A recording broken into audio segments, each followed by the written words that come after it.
बोल बोल के भी अपना कर सकते हैं, है ना। अच्छा।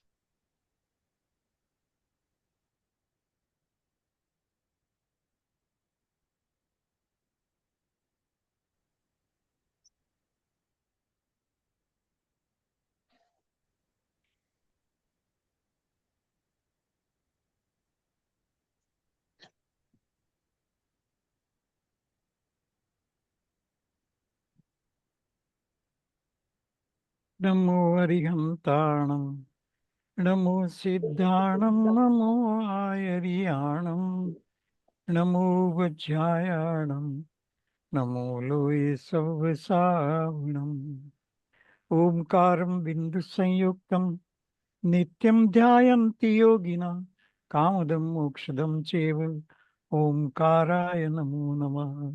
श्री परम गुरुवे नमः। परम्पराचार्य श्री गुरुवे नमः।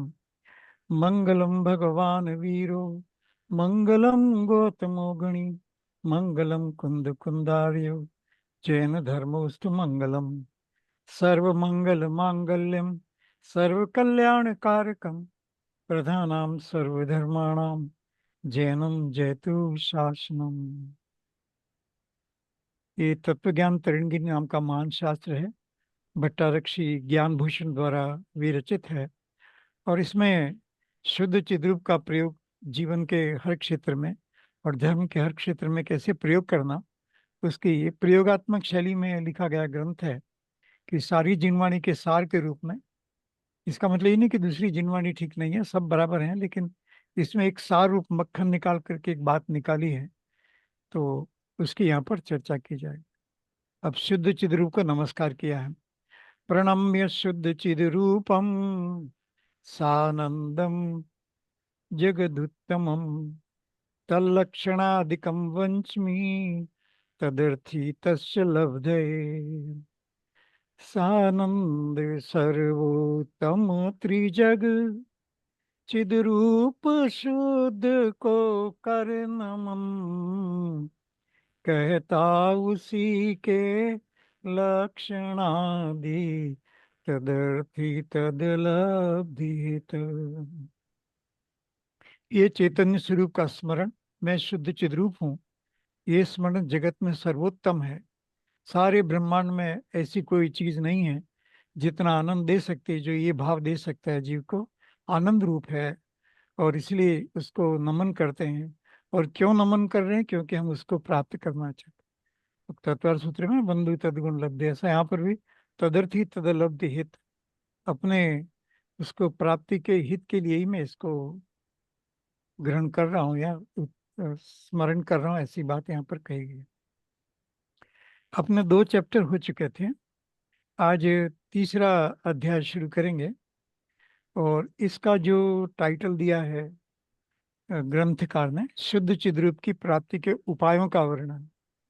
पहले और दूसरे अध्याय में शुद्ध चिद्रूप का स्वरूप समझाया। पहले अनंत सिद्ध आचार्य अच्छा पंच परमेष्टि में कैसे इसको लगाना, फिर द्वादशांग में कैसे लगाना, ऐसा पिछली चैप्टर में लिया था कि द्वादशांग वाणी भी उसका सार। द्वादशांग वाणी महान है, तो उसका कोई को नीचा करना ऐसा कुछ नहीं है। द्वादशांग वाणी वाणी महान है, लेकिन बहुत लंबी है। उसमें सार क्या है वो हमें समझ में आ जाए, तो वहां पर कहा कि इसका सार ये है कि मैं शुद्ध चेतन स्वरूप आत्मा हूँ। ऐसा जो समझ लेता है उसने वास्तव में उसके सार को समझा।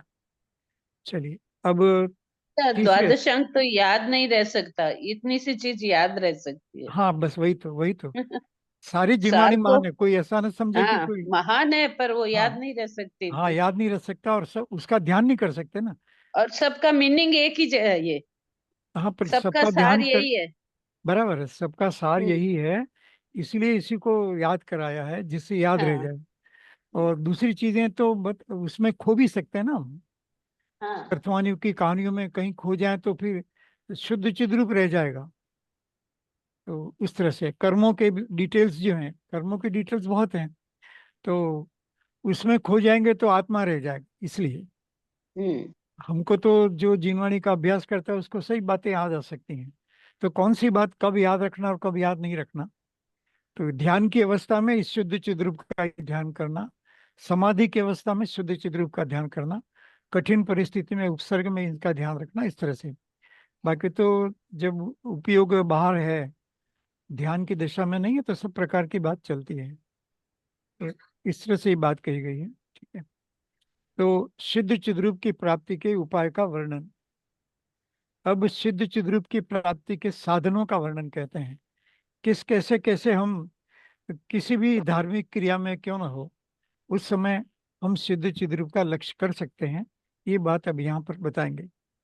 जिन बिंब के प्रक्षाल स्तुति पूजनादि जाप से, जिन ग्रह बनाने पूजने आहार आदि दान से, जिन सूत्र अध्ययन ध्यान संयमशील इंद्रिय विजय से, व्रत तीर्थ यात्रा दी गमन उत्तम क्षमादि धर्म से, इत्यादि बहुविध विशुद्धि पूर्वक निजातम अर्थिको शुद्धात्मा के ध्यान से चित रूप शुद्धि प्राप्त हो।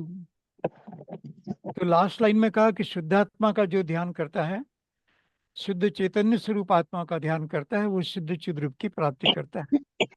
तो कैसे कैसे ध्यान करें, तो यहाँ कई बातें बताई कि भगवान की मूर्ति के दर्शन कर रहा हो, प्रक्षाल कर रहा हो, पूजन कर रहा हो, जाप कर रहा हो,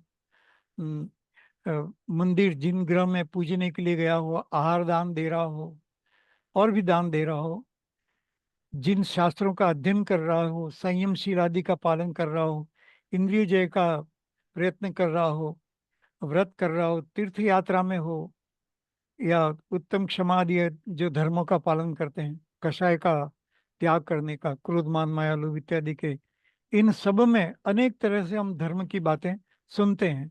तो यहाँ पर कहा कि उन सब में शुद्धात्मा का ध्यान किया जा सकता है।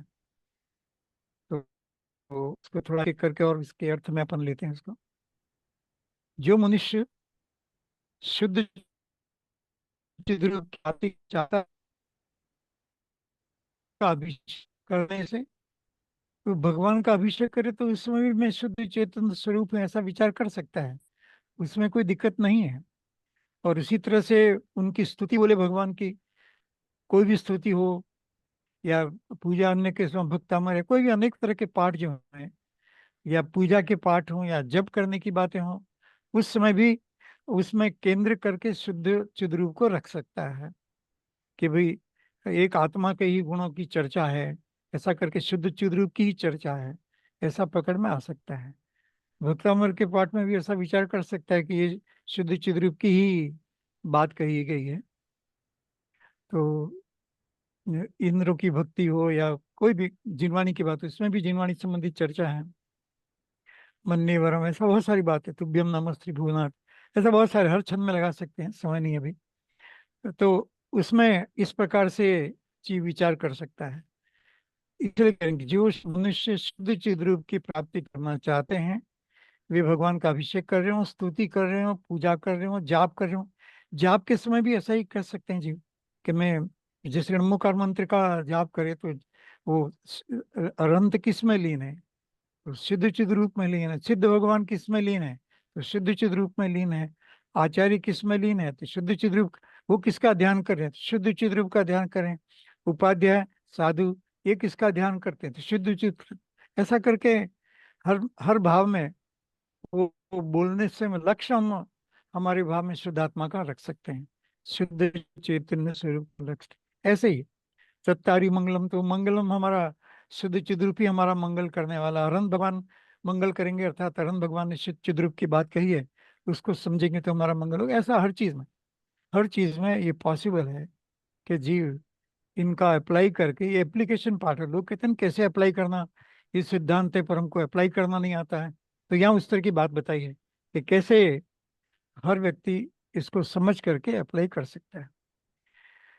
उसी तरह से मंदिर का निर्माण करा रहा हो, उसमें विचार कर सकते हैं, शुद्ध चिदात्मा का ध्यान होगा, अभिषेक होगा, ऐसा अनेक प्रकार से।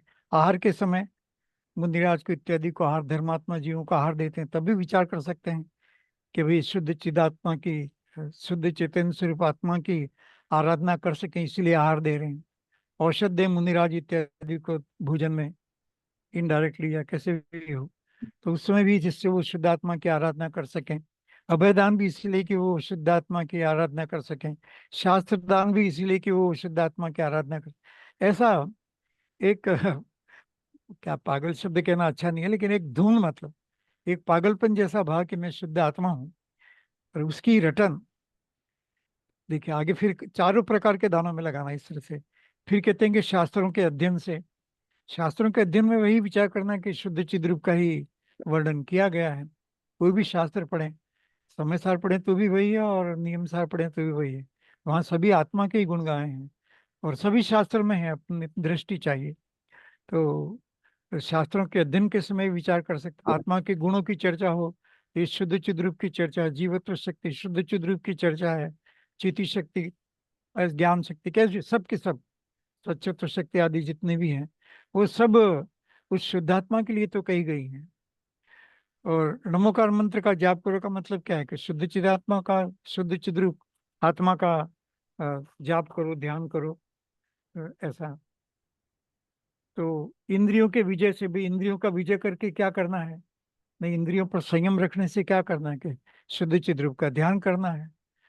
और ध्यान करने बैठते हैं लोग सामायिक में इत्यादि, तो क्या करना है कि शुद्ध चिद्रूप का ध्यान करना है।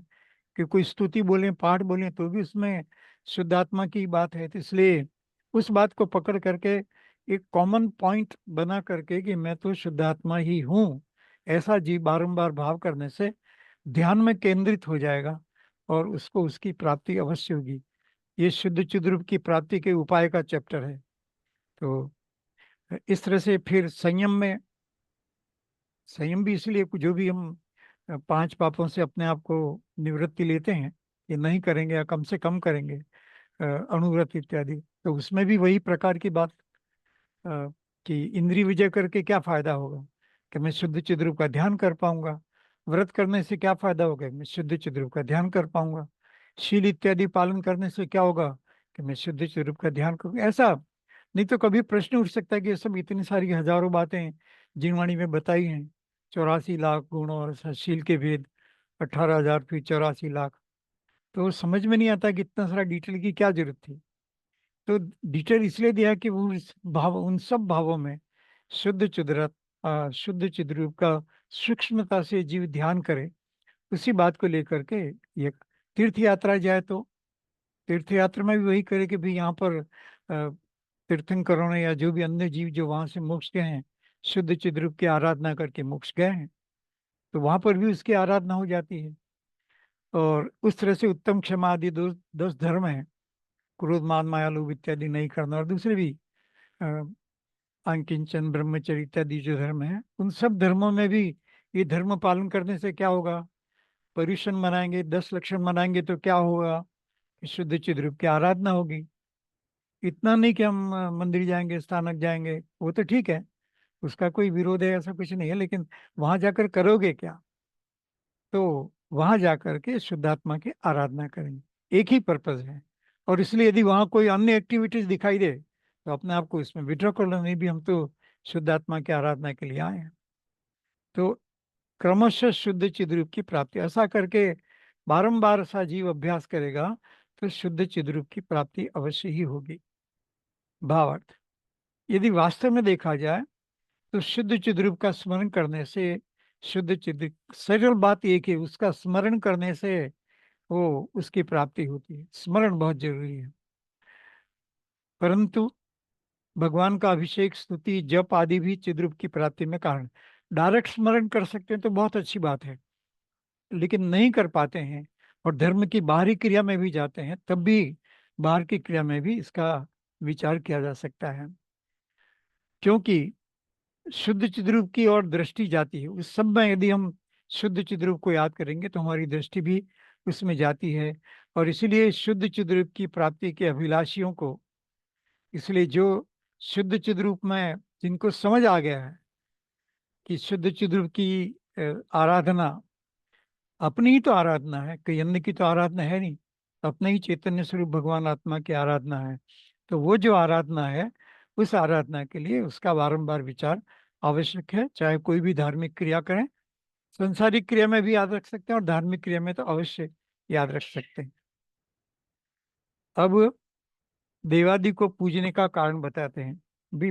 देव इत्यादि, अनंत देव इत्यादि, अनंत देव और नहीं, देवादि का मतलब अनंत उनकी प्रतिमा जी, जिनवाणी आदि सब तीर्थ स्थान। तो उनको पूजने का क्या, उसका शुद्ध चिद रूप से क्या संबंध है, उस तरह की बात इसमें दूसरी जो श्लोक है उसमें कहा है। देवं श्रुतं गुरुवं तीर्थं वदन्तं च तदाकृतिं शुद्ध चिद्रूप सदध्यान हेतुत्वाद भुजते सुधि। श्रुतदेव गुरु मुनि बिंब उनके तीर्थवादी ध्यान के हेतु कहे चिद रूप शुद्धि सुधि नित सेवे उन्हें। के देव, शास्त्र, गुरु, तीर्थ और मुनि, इन सब की प्रतिमा या जो भी उनका स्वरूप है शुद्ध चिद रूप के ध्यान में कारण है। अनंत भगवान या जिनवाणी, अनंत भगवान की मूर्ति कैसा भी, या अनंत भगवान का स्मरण, या गुरु जो हमारे हैं, तीर्थ और मुनिराज इत्यादि, इन सब की प्रतिमा शुद्ध चिद्रूप के ध्यान में कारण है। उनको देख करके उनको याद नहीं करना है, लोग उनके याद में लग जाते हैं। उनके याद में तो ठीक है, उनसे प्रेरणा मिलती है, कोई सिद्धांत समझाया तो याद रखिए, लेकिन आत्मा का कल्याण तो उससे नहीं होगा। आत्मा का कल्याण तो आत्मा के ध्यान से होगा। और इसलिए ये कह रहे हैं कि यदि उनकी तरफ भी देखें, अनंत भगवान के स्मरण, नमो यंताणुम ऐसा जब बोलते हैं, स्मरण करते हैं, तो अनंत भगवान किस में लीन है, कि शुद्ध चिद रूप में लीन है या होते हैं, ऐसा जान करके हमें शुद्ध चिद रूप का, अनंत भगवान का दर्शन करना चाहिए या स्मरण करना चाहिए। ऐसा सब में, ये तो मैंने एक उदाहरण दिया। इसी तरह से पूजा सेवा किए बिना शुद्ध चिद्रूप की ओर ध्यान का जाना सर्वथा दुस्साध्य है। एक निमित्त मिल जाता है, बाहरी कारण, और कुछ नहीं। मंदिर या और भी कोई जो धर्म के स्थान है, तीर्थ स्थान इत्यादि, वहां जाने से एक बाह्य कारण मिल जाता है, और व्यक्ति को वहां पर वो करना ही पड़ेगा। वो ध्यान चल रहा है, रणमुकार मंत्र का जाप चल रहा है, स्मरण चल रहा है, ये याद करें, तो उस समय वो क्या कहें, कंपल्सरीली जीव को इस प्रकार का विचार करने को बाध्य हो जाता है। तो इसलिए यहाँ पर कहते हैं कि वो समीचीन ध्यान का कारण है। उनकी पूजा सेवा के बिना शुद्ध चिद रूप के ध्यान जाना सच नहीं तो बहुत कठिन है। घर में हम अपने घर के कामों में बिजी रहते हैं, बाहर में भी संसार के कामों में बिजी रहते हैं। तो ये एकांत स्थान में जा करके, चाहे मंदिर हो या कोई अन्य इस प्रकार की जगह हो, जहाँ जा करके शास्त्र का पठन इत्यादि करके वो शुद्ध चिद्रूप की साधना कर सकता है। शास्त्र के हर सिद्धांत में शुद्ध चिद्रूप की खोज करना चाहिए। क्यों बताया, अनेकांत क्यों बताया, शुद्ध चिद्रूप को समझाने के लिए उस तरह से। या कोई भी परिग्रह अपरिग्रह की बात क्यों कही है, कि शुद्ध चिद्रूप को समझाने के लिए, कि शुद्ध चिद्रूप के कोई परिग्रह नहीं होता। शुद्ध आत्मा का जीव ध्यान तभी कर सकता है जब ये माने कि संसार के समस्त परिग्रह मेरे नहीं। अपना घर धन वो नहीं, वो तो मेरा है ही नहीं, वो तो बहुत छोटी सी बात है। लेकिन हम तो सारे विश्व के जितनी भी कीमती या अच्छी चीजें हैं उन सबको अपना मानते हैं, मतलब इच्छा कर सकते हैं। तभी तो दूसरे भव में जाकर आनंद की बात सोचता है ना जीव। दूसरे भव में जाकर मुझे सुख मिलेगा मतलब क्या है, कि स्वर्गों में जो वैभव है उसको एंजॉय करूं। तो इस तरह से अंदर में भावना तो संसार के, मतलब सारे विश्व में, विश्व मतलब सारे तीन लोक में जो जो भी इंद्रिय सुख के कारण है उसको जीव चाहता है। तो इसलिए उस पर दृष्टि हटाने के लिए शुद्ध चिद्रूप का स्मरण, कि नहीं मैं तो एक आत्मा हूँ, जहां पर भी जाऊं मुझे आत्मा का आनंद लेना है, वो बाहरी चीजों का आनंद नहीं लेना है। तो ऐसी दृष्टि फिर बाहर में भटकती नहीं है। तो बाहर के कर्मों का बंध भी नहीं होता है, निदान बंद भी नहीं होता है, और जीव मोक्ष मार्ग में सीधा आगे बढ़ता रहता है। तो इसीलिए कहा कि शुद्ध चिद्रूप की प्राप्ति के अभिलाषी, जो भी ऐसा इच्छा रखते हैं कि हमें मोक्ष जाना है, अभिलाषी मतलब जो मोक्ष के अभिलाषी हैं, वे विद्वान हो, तो वो विद्वान देव आदि की सेवा उपासना अवश्य करते हैं। तो इनका स्मरण करके ये नियम से, इस प्रकार से शुद्ध आत्मा की प्राप्ति की जा सकती है। बहुत ही सरल उपाय बताया है। और चलिए आगे लेते हैं। फिर कहते हैं कि अब किन्हें ग्रहण करना और किन का त्याग करना, अब वो समझाते हैं कि क्या तो हम अपने पास रखें और क्या सार की बात को ग्रहण करें और किन बातों को छोड़ दें। तो उस तरह की समय सार में तो बहुत त्यागोपदान शून्य तो कह दिया है कि हमें तो किसी को ग्रहण करना नहीं है और किसी का त्याग नहीं होता बाहरी रूप से। आत्मा के भी किसी गुण का त्याग नहीं होता और आत्मा कोई नया गुण ग्रहण नहीं करता है। लेकिन हम करते क्या कि पर्याय में जो अशुद्धियां हैं, हमारी वर्तमान दशा में जो हमने गलत धारणाएं बना रखी हैं, उनका त्याग करते हैं। तो और बस शुद्ध आत्मा उसका ध्यान करते हैं। तो देखिए यहाँ पर क्या कहते हैं, मन इंद्रियों को अरुचि कर पर शुद्ध चिद रूप ध्यान के, हे हेतु तो लेना उन्हें, विपरीत उनको छोड़ दे। कि जो शुद्ध आत्मा, ये शुद्ध चिद रूप स्वरूप हमें क्या समझाएगा कि ये कहेगा कि जो शुद्ध चिद स्वरूप की बात है उसको तू ग्रहण कर और उसके अलावा जो दूसरी बातें हैं उसको तू छोड़ दे। ऐसा सरलता से कह सकते हैं। अब थोड़ा विस्तार से देखिए। शुद्ध चिद्रूप का ध्यान करते समय इंद्रियों और मन को अनिष्ट पदार्थ भी यदि उनकी प्राप्ति में कारण स्वरूप पड़े हैं तो उनका आश्रय कर लेना चाहिए।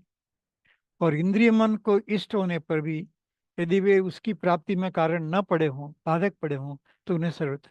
यह बहुत बड़ा सिद्धांत सरलता से बताया है कि जो बातें शुद्ध चिद्रूप की साधना में सहायता करती हैं उन बातों को तो ग्रहण करिए, और जिन जिन कारणों से शुद्ध आत्मा के स्वरूप में बाधा पड़ती है, सहायता नहीं होती है, ऐसे कारणों को, ऐसे योगों को छोड़ दीजिए। तो इष्ट इस जगत में क्या है, जो शुद्ध चित्र स्वरूप की आराधना करने में सहायक हो वो इष्ट, वो हमारे लिए अच्छा है। और जो शुद्ध स्वरूप की आराधना में बाधा पैदा करता है, डिस्टर्बेंस पैदा करता है, वो हमारे लिए अनिष्ट है। कोई वस्तु इष्ट अनिष्ट नहीं होती है, तो हमारी मान्यता उस समय किस प्रकार की हो जाती है उसके कारण से इष्ट अनिष्टपना बनता है। तो शुद्ध चित्त देखिए भावार्थ में क्या कहा, इसको और क्लियर किया। देखिए संसार में दो पदार्थ दो प्रकार के हैं, इष्ट और अनिष्ट। तो इष्ट क्या है, जो पदार्थ मन और इंद्रियों को प्रिय है वे इष्ट हैं, और जो अप्रिय है वे अनिष्ट है। तो इंद्रिय संबंधी बात, इंद्रिय और मन, इंद्रिय और मन को जो अच्छा लगे वो इष्ट, और इंद्रिय मन को जो अच्छा न लगे वो अनिष्ट, वो अप्रिय है। तो संसार की तो ऐसी व्यवस्था है, सब जीवों का ऐसा ही है। कुछ बातें अच्छी लगती हैं, कुछ बातें खराब लगती हैं, और कभी जो आज अच्छी लगती हैं कभी खराब लगती हैं। सर्दी में एसी में रहना अच्छा नहीं लगता है, गर्मी में एसी रहना अच्छा लगता है। तो इस तरह से आप सब जानते हैं, तर्क बहुत बार अपन डिस्कस कर चुके हैं। तो इसलिए जो इष्ट है और जो अप्रिय है वे अनिष्ट हैं। पहले तो जो इष्ट है और जो अप्रिय है वो अनिष्ट हैं।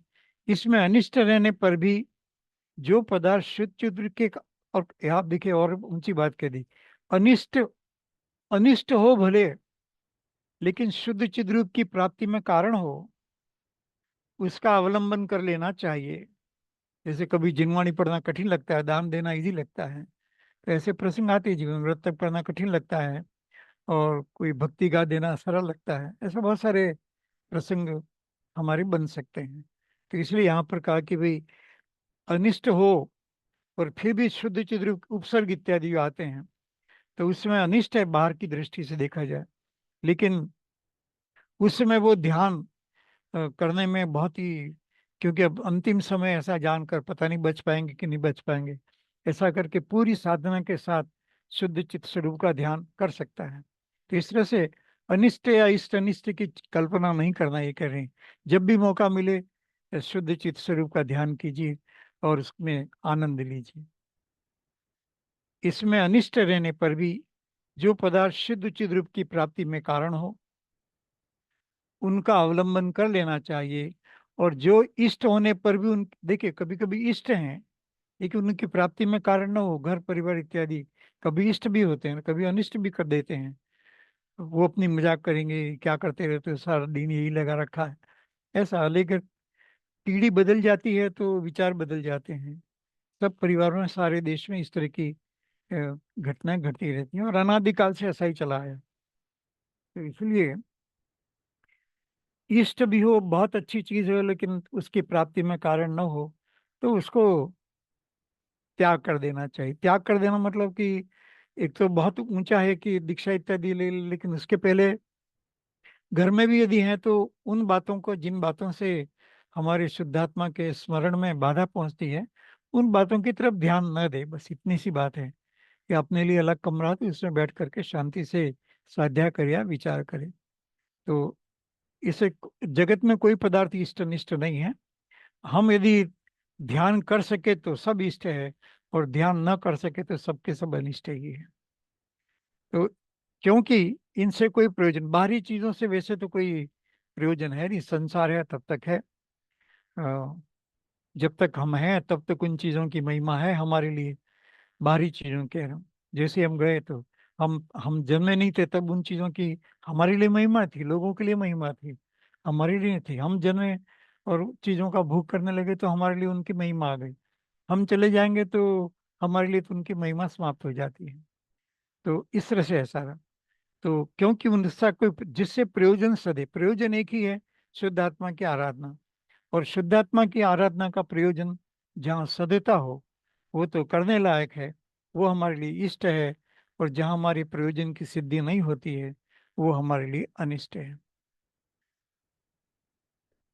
अब इसको और स्पष्ट करते हैं। नित्य यत्न पूर्वक छोड़ दे द्रव्यादि चारों अहित कर, यदि शुद्ध चिद रूप ध्यान में विपरीत इससे ग्रहण हो।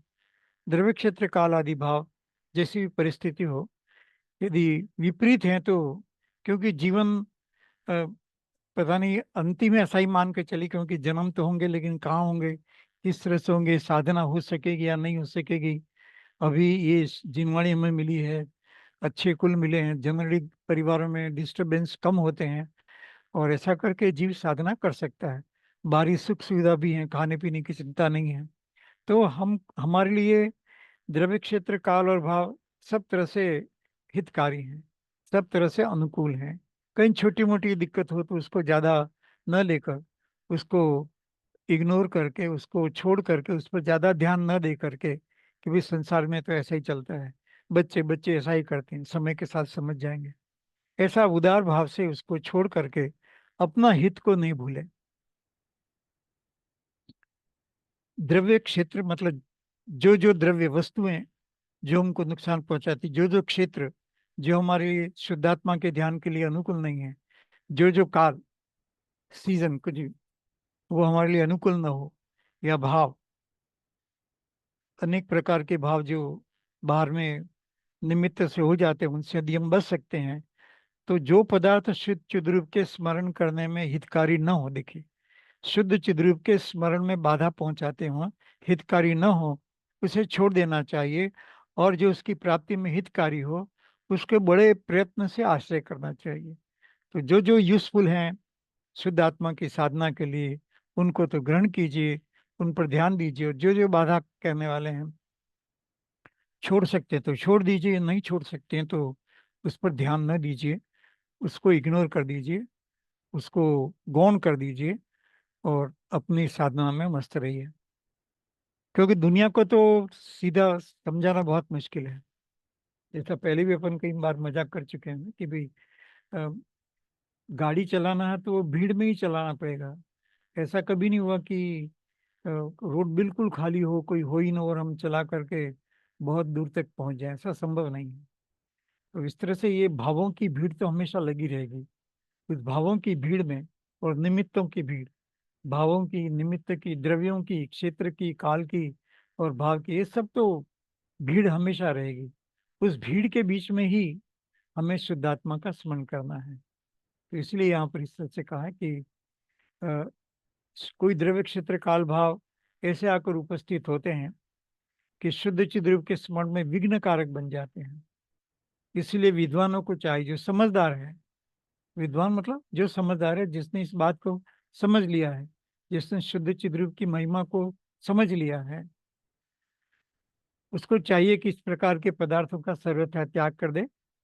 मतलब जहां जहां त्याग हो सकता है उसका त्याग कर देना चाहिए, क्योंकि वो नुकसानदायक है। कोई झगड़ा करके नहीं, शांतिपूर्वक उनकी तरफ ध्यान नहीं देना। आप तो समय सार की भाषा जानते हैं त्याग की।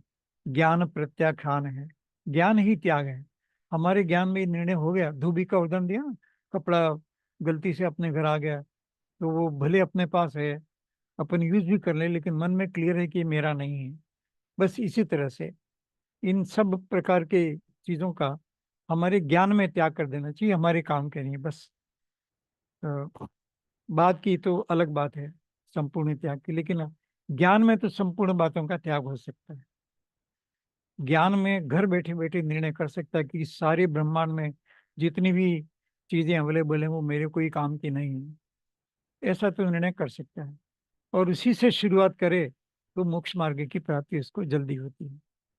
ऐसा समय सर में भी परिग्रह इत्यादि के बारे में कहा है कि बस आत्मा ही आत्मा का परिग्रह है, ये जानकर फिर कौन बुद्धि ऐसा कहे कि परिग्रह मेरा और मेरा आत्मा ही मेरा परिग्रह, और कोई मेरी चीज नहीं है।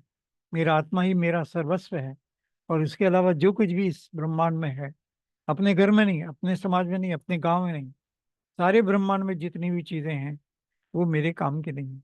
मेरा आत्मा ही मुझे अल्टीमेटली सुख देगा, और उस आत्मा के ध्यान से मुझे सुख की प्राप्ति होगी, और उस आत्मा के ध्यान में रहने से मुझे अनंत सिद्ध दशा की प्राप्ति होगी। तो इसलिए विद्वान, ऐसा इसलिए यहाँ कहा है कि विद्वान जिनको बात समझ में आ गई है उनके चाहिए कि वो पदार्थों का त्याग कर दें। त्याग कर दें अर्थात अपने ज्ञान से उनके प्रति रुचि निकाल दें। परंतु और सचमुच त्याग कर सके तो बहुत अच्छी बात है, परंतु बहुत से द्रव्य क्षेत्र आदि शुद्ध चिद्रूप के स्मरण में अनुकूल और हितकर, ऐसा नहीं कि सब त्याग दो। बहुत सारे द्रव्य मतलब वस्तुएं, क्षेत्र और आदि मतलब भाव, काल, वो कंफर्टेबल हो सकते हैं, फेवरेबल हो सकते हैं, अनुकूल हो सकते हैं, हितकारी हो सकते हैं, इसलिए उनका कड़ी रीति से आश्रय लें। एक जो जो हमको बहुत सिद्ध चिद्रूप के ध्यान में सहायता करता है उसको तो जरूर अंगीकार करें, और जो बाधा पैदा करता है उनको अ, छोड़ दें। इस तरह की बात यहाँ पर कही है।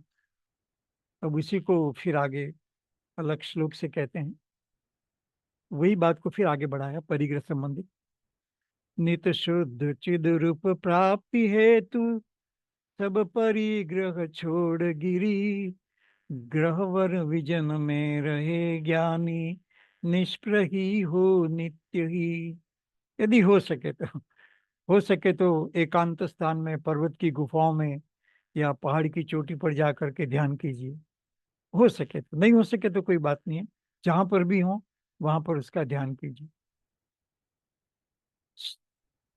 जो मनुष्य ज्ञानी है वे शुद्ध चिद्रूप की प्राप्ति के लिए अन्य समस्त पदार्थों में निष्प्रह हो दिखे, उस पर रुचि छोड़ दीजिए, उनको गौण कर दीजिए, उनको जीवन में उपयोगी मत मानिए, तो त्याग हो गया। त्याग कर सके कि न कर सके, लेकिन ज्ञान में ये मान लिया कि मेरे काम की नहीं है, तो ऐसा जो त्याग है वो अगले भव में भी जरूर काम देगा। कदाचित इस भव में मुनि इत्यादि न बन पाए, दीक्षा इत्यादि न भी ले पाए, तो भी वो भाव कि ये सब कुछ काम के नहीं है, अगले भव में या किसी और भव में जीव को दीक्षा जरूर दिला देगा, और वो सच्ची दीक्षा होगी। मेरा घर किसी काम का नहीं है या घर के लोग अच्छे नहीं है, ऐसा करके दीक्षा ले ले तो वो दीक्षा तो हुई नहीं, क्योंकि थोड़ा ही छोड़ा है, अभी तो बाहर बाहर मिल सकता है, स्वर्ग की चाह पड़ी हुई है, तो इस तरह से वो काम का नहीं है। तो समस्त परिग्रह का त्याग कर देते हैं और एकांत स्थान, पर्वत की गुफा में जा करके रहते हैं। यदि ऐसा हो तो बेस्ट, लेकिन पहले शुद्ध चिद रूप को समझ लें तब, नहीं तो वहां जा करके अ, अभ्यास करना मुश्किल है, क्योंकि वहां तो और ज्यादा कठिनाई है। घर में तो सब फेवरेबल चीजें हैं, खाना भी मिलता है, सोने की भी अच्छी जगह है, मच्छर भी कम काटते हैं, कुछ भी मतलब या नहीं काटते हैं। वो जंगल में तो सब गड़बड़ी गड़बड़ी है, तो नींद नहीं आएगी रात में, पक्षी सॉरी पशु कितनी आवाज करते हैं, बहुत डर है। जिससे न बना घर में कुछ भी, वो जंगल में जाकर करेगा क्या, वन में जाकर करेगा क्या। यदि घर में शांति से आधा घंटा बैठकर शुद्ध चिद्रूप का ध्यान नहीं कर सकता, तो वो जंगल में जाकर क्या करेगा। इसलिए घर में पूरा अभ्यास करके जब ऐसी दशा आ जाए तो जीव निकलता है, पहले नहीं। अब किसी भी कार्य की थोड़ी सी भी चिंता के दुष्परिणाम दिखाते हैं। कोई भी कार्य करने जा रहा है, उसकी चिंता करे तो उसका परिणाम तो गलत ही निकलेगा। जो वज्र पर्वत नष्ट करता, शुद्ध चिद रूप ध्यान गिरी, नाशक जगत के कार्य की, चिंता भले अत्यल्प हो। थोड़ी सी भी चिंता हो तो वो शुद्ध चिद रूप का ध्यान नहीं कर सकता। इसलिए परिग्रह को ग्रहण करने का भाव नहीं होना चाहिए, क्योंकि जरा भी, वो समय सार में भी 38 का था ना, परमाणु मात्र भी मेरा नहीं है, मैं शुद्ध दर्शन ज्ञान स्वरूप ही नहीं हूँ, और परमाणु मात्र भी मेरा नहीं। 38 नंबर की गाथा देख सकते हैं। तो इसलिए यहाँ पर भी ये कहा कि यदि अणु भर भी, जरा भी, अत्यंत अल्प भी वो भाव पड़ा हुआ है, तो जीव को उसकी प्राप्ति नहीं होगी, अर्थात शुद्ध चिद्र का ध्यान बराबर नहीं है। इस प्रकार वज्र पर्वत को चूर्ण चूर्ण कर देता है, इसी प्रकार जो मनुष्य चिद्र की चिंता करने वाला है, वह यदि अन्य किसी थोड़े से भी कार्य के लिए जरा भी चिंता कर बैठता है, तो शुद्ध चिद्र के ध्यान से सर्वथा विचलित हो जाए। जरा भी नहीं करे। समय साल में राम पिता की समुद्र के आगे खड़े हैं, लेकिन आंख पर जरा सी अंगुली, एक अंगुली भी रख दिया, तो जरा सा भी वो है वो अ, उसको समुद्र दिखाई नहीं देता। वैसा एक परमाणु मात्र को भी अपना मान, पहले तो मान्यता में छूटे, सम्यक दर्शन मान्यता में छूटे कि एक परमाणु मात्र भी मेरे किसी काम का नहीं है। ये शरीर के परमाणु तो बहुत है, जगत में परमाणु बहुत है, और सब पुद्गल द्रव्य सब परमाणु ही परमाणु है। तो कोई भी पुद्गल द्रव्य मेरा भला करने वाला नहीं है, ऐसा जान करके उनके प्रति चिंता छोड़ दे बस। उसकी ज्यादा चिंता करने से क्या होगा, वो तो जो होना है वो होगा। इसलिए यहाँ पर ये कहा कि शुद्ध चिद रूप का ध्यान करने वाले को अपना सम्यक दर्शन इतना तगड़ा होना चाहिए कि वो अ, संसार के किसी भी पर पदार्थ को अपना नहीं, ब्रह्मांड खाली अपने को पास है वो नहीं, सारे विश्व में कोई भी पदार्थ मेरा काम का नहीं है। तभी तो उसकी इच्छाएं टूट जाएंगी और केवल एक शुद्धात्मा रह जाएगा। नहीं तो मुझे स्वर्ग चाहिए और कोई गति चाहिए, विदेह क्षेत्र में वास हो, मतलब विदेह क्षेत्र में हो जाऊं, मैं वहां पर आ जाऊं, तो इच्छा ही पड़ी हुई है। तो जहाँ इच्छाएं पड़ी हुई है उस शुद्ध की गुरु का ध्यान नहीं कर सकते। तो जहाँ समस्त इच्छाओं का अभाव हो जाए, अर्थात ज्ञान है, ये मेरे काम के फर्स्ट स्टेज है, बाकी अल्टीमेटली छूटेगा। लेकिन जिसने ज्ञान में ये निर्णय लिया कि ये मेरे किसी काम का नहीं है, वो आगे भी जा करके उसको छोड़ेगा, क्योंकि वो संस्कार बन जाता है, ये चीजें काम के लिए नहीं। तो ऐसा जो विचार करता है वो जी अवश्य शुद्धात्मा की साधना कर सकता है। नहीं तो जरा सा भी, एक अणु मात्र भी नहीं, अणु मात्र भी नहीं, जिस चिंगारी का अंश भी बुरा है, जरा सी चिंगारी रहे वो आग लगा सकती है। वैसे अणु मात्र भी परद्रव्य संबंधी भाव अ, या चिंता आग लगा सकती है और सारा जीवन ऐसे ही चला जाएगा। इस तरह से जिस प्रकार वज्र पर्वत को चूर्ण कर देता है, वज्र इंद्र का जो हथियार है वो पर्वत को टुकड़े टुकड़े कर देता है, उसी प्रकार जो मनुष्य शुद्ध सुग्रीव की चिंता करता है, वो यदि अन्य किसी थोड़े से भी कार्य के लिए जरा भी चिंता कर बैठे, जरा भी, तो शुद्ध के रूप के ध्यान से सर्वथा विचलित हो जाता है। यह परफेक्ट ध्यान की बात कही है कि हमारा लक्ष्य उसी तरफ होना चाहिए। हम न कर पाए वो बात अलग है, न कर पाए तो दुखी नहीं होना, लेकिन हमें लक्ष्य ख्याल में आना चाहिए। लक्ष्य ऐसा कि हमारा ध्यान ऐसा होना चाहिए। तो कोई बात नहीं है, नहीं कर पाए, दूसरी बार होगा, नहीं तो तीसरी बार होगा, नहीं तो वो संस्कार बन जाएगा, तो वो संस्कार अवश्य ही वैसा फल दे। तो इसलिए जब नहीं होता ऐसा करके छोड़ने की विचार नहीं करना, क्योंकि ये तो ऐसा ही प्रोसेस है, अनंत काल से आज तक किया नहीं है, और अभी करने का अभ्यास करते हैं तो कभी समय भी लग सकता है। शुद्ध चिद्रूप का ध्यान उसी समय हो सकता है जिस समय किसी बात की चिंता हृदय में स्थान न पाए। इसलिए घर बात छोड़ने की जो सिस्टम बना है, इसलिए क्योंकि कोई भी चिंता ना रहे, तो लेकिन जंगल में जाकर चिंता करने लग गया तो फिर तो कोई उपाय नहीं। यदि शुद्ध चिद्रूप को ध्याते समय किसी भी प्रकार की चिंता उपस्थित हुई तो वो ध्यान नष्ट ही हो जाता है। देखो, कोई चिंता खड़ी कर दी अपने ही मन में, हम ही अपने मन में खड़ी करते हैं चिंता को। तो जो चिंता को इस प्रकार से मन में खड़ी कर देता है तो वो फिर शुद्ध चित्त स्वरूप का ध्यान नहीं कर पाता। ये बेस्ट सिचुएशन है। तो फिर से हम कह रहे हैं कि नहीं हो तो घबराने की जरूरत नहीं है, हमें अपने आप को कोसने की भी जरूरत नहीं है। हमें बारंबार अभ्यास करके इस रास्ते पर चलना चाहिए, लक्ष्य ध्यान में रखना चाहिए। जैसे 1000 किलोमीटर जाना है पैदल, तो भी धीरे धीरे चलता है तो कई दिनों में पहुंच जाए, लेकिन पहुंच जाएगा। लेकिन जिसने लक्ष्य नहीं बनाया, जो जानता ही नहीं कि मुझे कहाँ पहुंचना है, वो नहीं पहुंच सकता। इसी तरह से आता है। ऐसे बहुत सारे उदाहरण हैं। इसलिए विद्वानों को चाहिए, जो समझदार लोग हैं जिन्होंने जीववाणी को समझा है, उनको चाहिए कि शुद्ध चित्त का ध्यान करते समय अन्य किसी भी चिंता को अपने हृदय में जरा भी न पटे, अपने अन्य प्रकार की कोई चिंता को अपने पास में न आने देना। अर्थात जो जो कारण बनते हैं उन कारणों को दूर करके अपने शुद्ध चित्त स्वरूप के ध्यान को ही अ, महिमा करें। ऐसा जीव का भाव बनना चाहिए। इससे ही और अधिक भी स्पष्ट करते हैं, मैं शुद्ध चिद रूप ध्यान रूपी सूर्य अति निर्मल सदा, जन संगति से व्यक्त चिंता रूपी घन से नित ढका।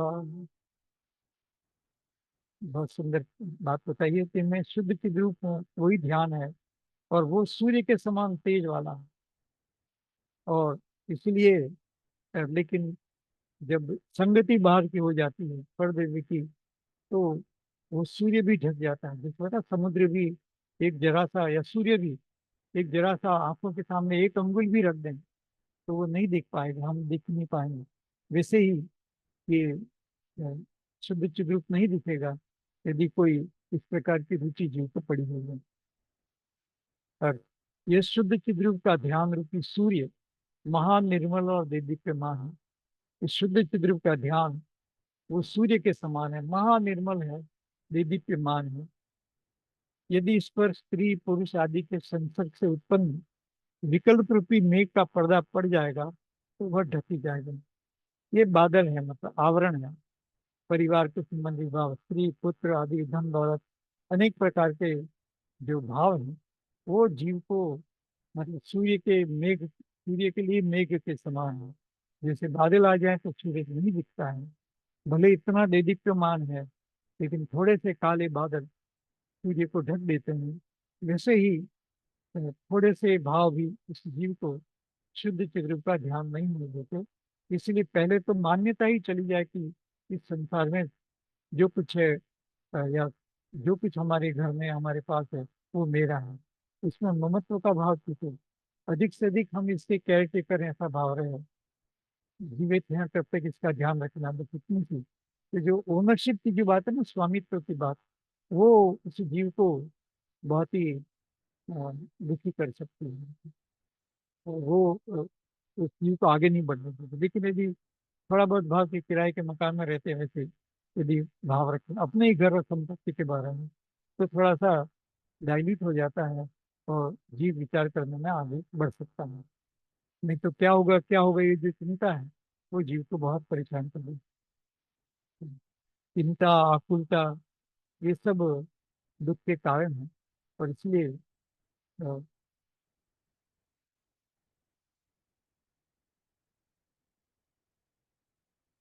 ये दुख के कारण है, ऐसा जान करके उनके प्रति ममत्व बुद्धि इत्यादि का त्याग कर देना चाहिए।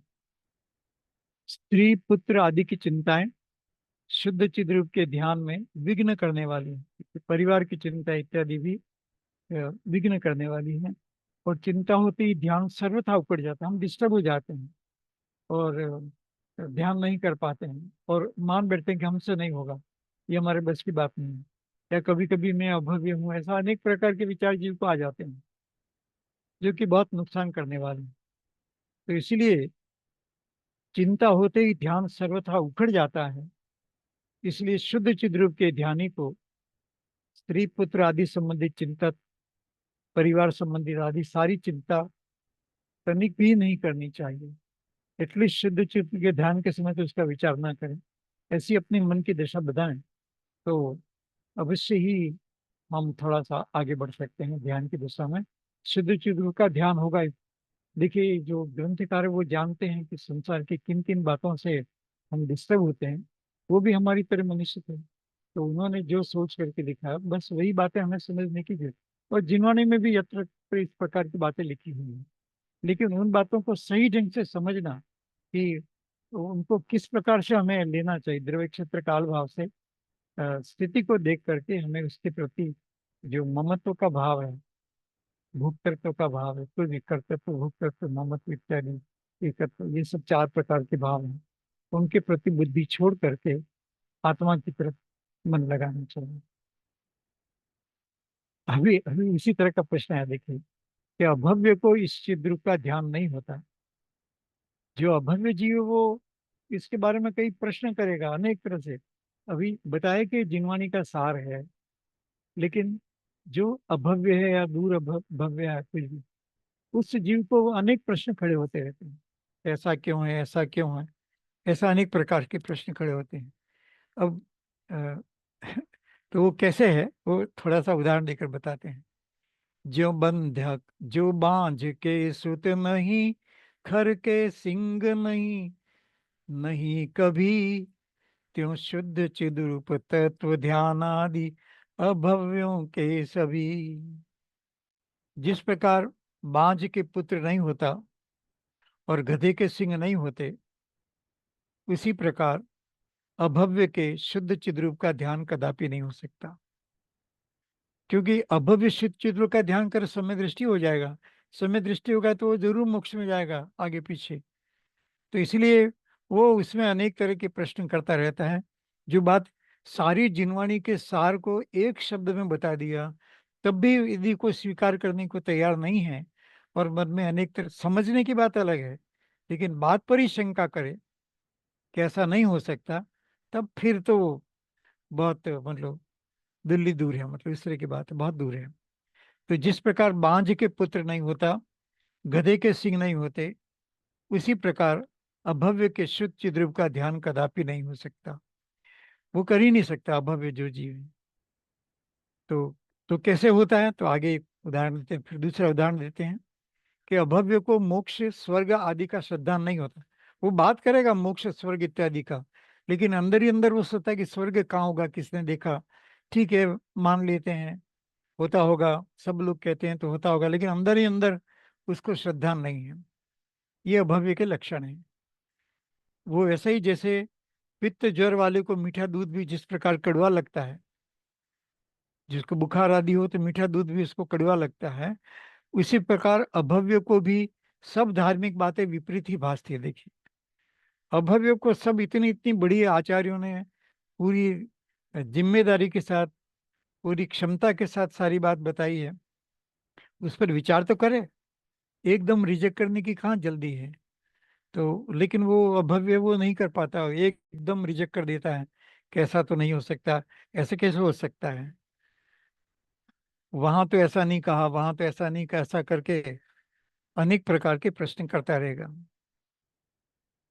किंतु पित्त ज्वर वाले को मीठा दूध भी कड़वा लगता है, उसी प्रकार अभव्य को भी सब धार्मिक बातें विपरीत ही भासती है, उसको विपरीत विपरीत विचार करता रहता है।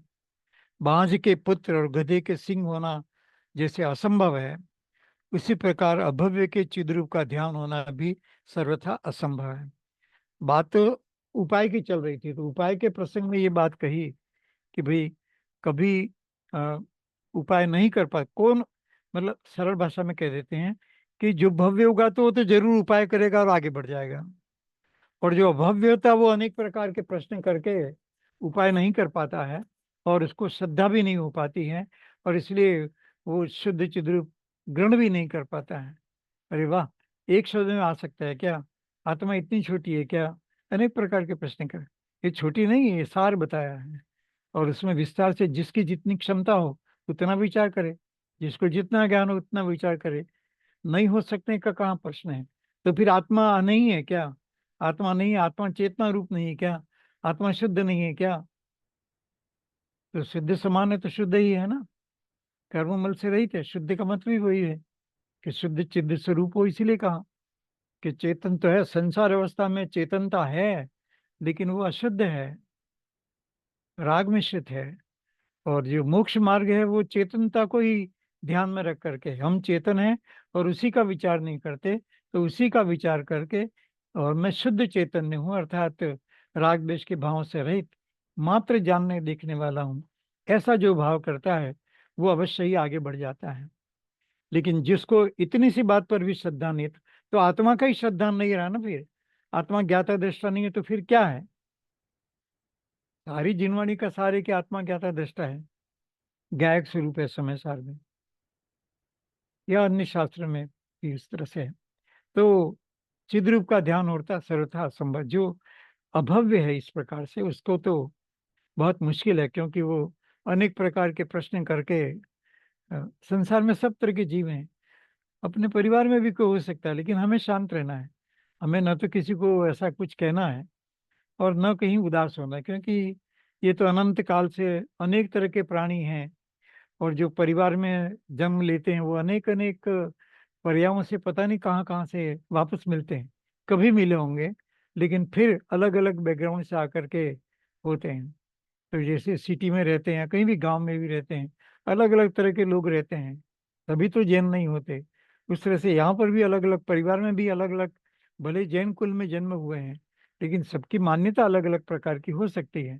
और इसलिए समझाने का भाव तो जरूर रखना, लेकिन यदि वो बात न माने तो निराश होने की जरूरत नहीं, चिंता का विषय नहीं है। अपनी आत्मा का ध्यान करिए, दूसरे का कल्याण होना हो तो सीख जाएंगे, नहीं होना तो बात नहीं मानेगा। तो इस तरह से यहाँ पर कहते हैं कि भाई अभव्य जो जीव है वो तो नहीं मानेगा, और उसमें क्या होता है आगे कहते हैं, और दूर भव्य की भी इसमें रुचि नहीं होती। जो बहुत लंबे समय बाद मोक्ष में जाने वाला है वो जीव भी इसमें रुचि नहीं लेता, क्योंकि वो अंदर में पात्रता ही प्रकट नहीं होती। जो शुद्ध चिद्रूप हूं ऐसा ग्रहण कर ले तो अंदर में पात्रता प्रकट होती है, केवल ज्ञान की पात्रता प्रकट होती है, क्योंकि केवल ज्ञान में जानना देखना होता है, और इसलिए मोक्ष की पात्रता प्रकट होती है। लेकिन जो ऐसा नहीं करता है तो इस प्रकार की पात्रता प्रकट नहीं होती, सीधी सी बात है। तो दूर भव्य की भी इसमें रुचि नहीं होती है, उसको उदाहरण से समझाते हैं। जैसे अजीर्ण विचार युत विकार युत की नहीं भोजन में रुचि, क्यों दूर भव्यों के नहीं चिद रूप शुद्ध की ध्यान रुचि। ये जैसे पेट साफ नहीं हो यार, दस्त लग रहे हैं, ऐसी पेट की स्थिति अच्छी नहीं है तो खाने में मन नहीं लगता है। उसी तरह से जो दूर भव्य हैं उनको शुद्ध चिद रूप की बात सुनने में मन नहीं लगता है। इस तरह से बात कही, अजीर्ण का विकार हो जाए। जिसको अजीर्ण का विकार है, खाया पिया नहीं पचता, उसकी जिस प्रकार अन्न में रुचि नहीं होती, वो कुछ उसी प्रकार जो दूर भव्य है उसकी भी शुद्ध चिद्रूप के ध्यान में प्रीति नहीं बनती। तो अब एक ले लेते हैं फिर समाप्त करते हैं। छोटी सी बात है, क्योंकि नेगेटिव नोट पर समाप्त न करते हैं। अ, भेद ज्ञान के बिना शुद्ध चिद्रूप का ज्ञान संभव नहीं है। तो बस ये कहते हैं कि तुम कुछ भी करो, भेद ज्ञान करो कि मैं एक आत्मा हूं, और ये शरीर इत्यादि जो पुद्गल द्रव्य हैं, दो द्रव्यों में ही खास करके भेद ज्ञान करना है, जीव और अजीव में। सारा पुद्गल द्रव्य और मैं, जो कुछ देखने समझने में आता है, जो कुछ भोगने का भाव है, वो सब पुद्गल है। तो इसलिए मैं एक शुद्ध आत्मा हूं तो मानना ही पड़ेगा, नहीं तो भेद ज्ञान कैसे होगा? ये भेद ज्ञान ही है। मैं शुद्ध चेतन स्वरूप हूं का मतलब है कि छह द्रव्यों से मैं बिल्कुल भिन्न, सातवां द्रव्य टाइप, कि दूसरी आत्माओं से भी भिन्न हूँ, उद्गल से मैं बिल्कुल भिन्न हूँ, सर्वथा भिन्न हूँ। और इस तरह से मैं केवल शुद्ध चिद रूप हूँ जो जानने का काम करने वाला है। जगत में और कोई द्रव्य जानने देखने का काम नहीं करते। तो उसी तरह की बात यहाँ पर कही कि जो पिता बिन पुत्रोत्पत्ति जगत में संभव नहीं, त्यों भेद ज्ञान बिना नहीं शुद्ध चिद रूप की ज्ञान भी। तो भेद तो करना पड़ेगा, संसार के द्रव्य अलग हैं और मैं अलग हूँ, पुद्गल अलग है और आत्मा अलग है, ये तो निर्णय करना पड़ेगा। और ये निर्णय करेगा तो मैं अलग हूं तो फिर क्या हूं? कि मैं शुद्ध चिद्रूप हूं। एकदम लॉजिकल निर्णय निकलता है। जिस प्रकार पुरुष के बिना स्त्री के पुत्र नहीं होता, उसी प्रकार बिना भेद विज्ञान के शुद्ध चित्त का ध्यान भी नहीं हो सकता। बिना भेद ज्ञान तो करना ही पड़ेगा, क्योंकि सब द्रव्यों से मैं बिल्कुल अलग हूँ, ऐसा जब जीव विचार करेगा, यही भेद ज्ञान। और कोई भेद ज्ञान बहुत कॉम्प्लिकेटेड चीज नहीं है, हालांकि कभी कभी बना देते हैं हम लोग, लेकिन बहुत सरल सी बात है कि शरीर से मैं पुद्गल से बिल्कुल भिन्न हूँ, और भिन्न हूँ तो हूँ क्या मैं शुद्ध चैतन्य स्वरूप हूँ। यह मेरा आत्मा, देखिए इसी तरह से कहा यहाँ पर कि यह मेरा आत्मा शुद्ध चैतन्य रूप है और शरीर आदि पर तथा जड़ है, ऐसा ज्ञान का नाम भेद ज्ञान है। और जब तक ऐसा ज्ञान नहीं होता, तब तक शुद्ध चिद्रूप का भी ज्ञान नहीं हो सकता। इसलिए शुद्ध चिद्रूप के ज्ञान में भेद विज्ञान प्रधान कारण है, इसलिए भेद विज्ञान चाहिए। बहुत ही पॉजिटिव। मोक्ष का जो मतलब की है, चाबी है, वो शुद्ध चिद्रूप में। और शुद्ध चिद्रूप कहता है कि मैं सब पदार्थों से बिल्कुल अलग और स्वतंत्र हूँ, जानने देखने वाला हूँ, बस वही तो बात समझाई शुद्ध चिद्रूप शब्द से। तो ये भेद ज्ञान कराता है। तो कोई कहेगा कि हम शुद्ध चिद्रूप को जान लेंगे तो भेद ज्ञान कैसे करेंगे? अरे वही तो भेद ज्ञान कराता है, जो जिनवाणी में कहा ना बार बार कि भेद विज्ञान के बिना जीव को मोक्ष की प्राप्ति नहीं होती, यही तो भेद विज्ञान कराता है। तो इस प्रकार की बात है, फिर इसको लेंगे, अभी यहीं समाप्त करते हैं।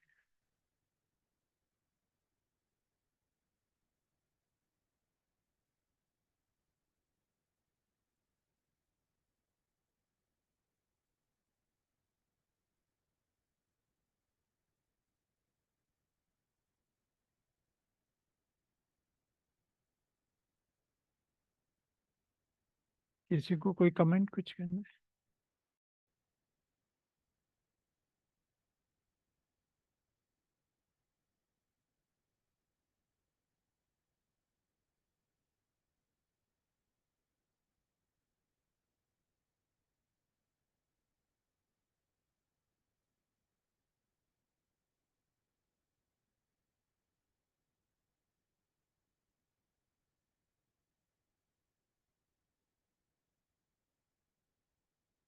चलिए स्तुति कर रहे हैं।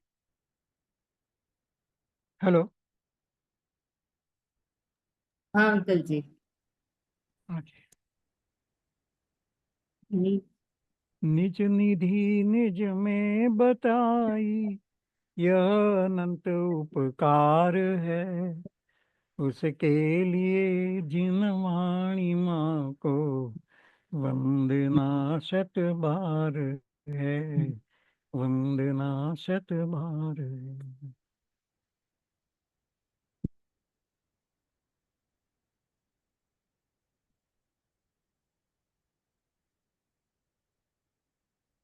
शुद्ध चिद रूपो अहम, शुद्ध चिद रूपो अहम, शुद्ध चिद रूपो अहम। शुद्ध चित्त रूपो अहम। बोलिए, हाँ सब बोलिए, सब बोलिए। शुद्ध चिद रूपो अहम, शुद्ध चित्त रूपो अहम। शुद्ध चिद रूपो अहम, शुद्ध चित्त रूपो अहम। शुद्ध चिद रूपो अहम, शुद्ध चित्त रूपो अहम। शुद्ध चिद रूपो अहम, शुद्ध चित्त रूपो अहम। शुद्ध चिद रूपो अहम। शुद्ध चित्त रूपो अहम। बस ऐसे ही मैं शुद्ध चित स्वरूप आत्मा हूँ। मेरा आत्मा केवल जानने देखने वाला है, मेरा आत्मा केवल जानने देखने वाला है, यही मेरा शुद्ध चित स्वरूप है। वाला यही मेरा चित्त स्वरूप है। शुद्ध चित्त रूपो अहम। शुद्ध चित्त रूपो अहम। शुद्ध चित्त रूपो अहम। शुद्ध चित्त रूपो अहम। शुद्ध चित्त रूपो अहम। शुद्ध चित्त रूपो अहम। शुद्ध चित्त रूपो अहम।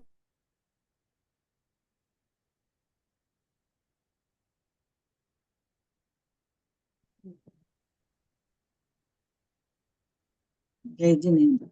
जय जिनेन्द्र। जय जिनेन्द्र अंकल। थैंक यू हाँ जी, वैसे जय जय जिनेन्द्र। जिनेन्द्र। जय जय जिनेन्द्र जिनेन्द्र। सर। जय जिनेन्द्र। जय जिनेन्द्र। जय ओम जिनेंद्र।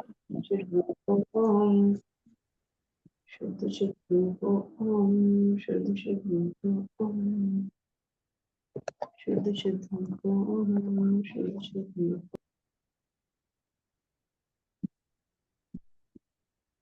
जय जिनेंद्र है, क्लोज करता हूँ। हाँ